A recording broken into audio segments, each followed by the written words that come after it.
रूस के हमले के बीच यूक्रेन ने भारत से मदद मांगी है। यूक्रेन के राजदूत ने पीएम नरेंद्र मोदी से हस्तक्षेप करने की गुजारिश की है। यूक्रेन के राजदूत इगोर पोलिखा ने कहा कि भारत और रूस के संबंध अच्छे हैं। भारत यूक्रेन रूस विवाद को कंट्रोल करने में अहम योगदान दे सकता है। इगोर पोलिखा ने कहा कि हम पीएम नरेंद्र मोदी से गुजारिश करते हैं कि वह तत्काल रूस के राष्ट्रपति पुतिन और हमारे राष्ट्रपति व्लादिमीर जेलेंस्की से संपर्क करें। उन्होंने हमले पर आ रहे रूस के बयानों की निंदा भी की। पोलिखा ने कहा कि रूस दावा कर रहा है कि सिर्फ मिलिट्री ठिकानों पर हमले हो रहे हैं, लेकिन हमले में आम लोग भी मारे गए हैं। आगे कहा गया कि बदले में यूक्रेन ने रूस के 5 से ज्यादा प्लेन मार गिराए हैं। इसके अलावा टैंक और ट्रकों को भी ढेर किया गया है। यूक्रेन रूस विवाद पर भारत के रुख की बात करें तो वह अब तक न्यूट्रल रहा है। मतलब भारत अभी तक युद्ध या गतिरोध में किसी की तरफ नहीं है।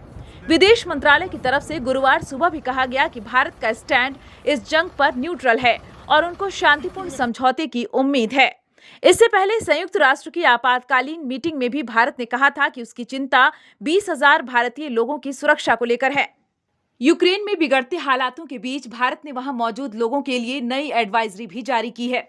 इसमें कहा गया है कि स्थिति अभी खराब है, ऐसे में जहां हैं वहीं रहें। लोगों से अपने घरों, हॉस्टल आदि में ही रुकने को कहा गया है। साथ ही कहा गया है कि जो लोग यूक्रेन की राजधानी कीव या वेस्टर्न कीव की तरफ गए हैं तो वापस अपने घरों की तरफ लौट जाएं।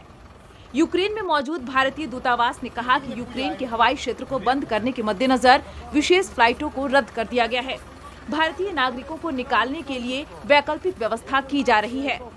दूतावास की वेबसाइट, सोशल मीडिया पोस्ट और नंबरों पर संपर्क करने को कहा गया है। विदेश मंत्रालय का दिल्ली में मौजूद कंट्रोल रूम अब 24/7 काम करेगा। यहां से यूक्रेन में फंसे भारतीय स्टूडेंट्स, नागरिकों की मदद की जाएगी। बता दें कि यूक्रेन से अब तक एयर इंडिया की 2 फ्लाइट्स भारतीय लोगों को लेकर लौटी हैं। तीसरी फ्लाइट अब जानी थी, लेकिन यूक्रेन की राजधानी कीव का एयरपोर्ट रूसी हमले के बाद बंद हो गया है। इसलिए उस फ्लाइट को खाली हाथ रास्ते से ही वापस लौटना पड़ा। वह फ्लाइट अब दिल्ली लौट आई है। न्यूज विंग की bureau report.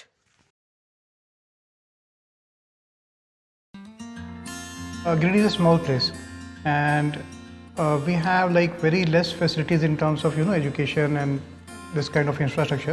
It came to our mind that basically there should be good opportunities for the students of Giridih, those who are leaving the town and going outside for studies, their higher studies and their education. I wanted my son to start with the coding classes, so I researched it online. I got through all the reviews and everything.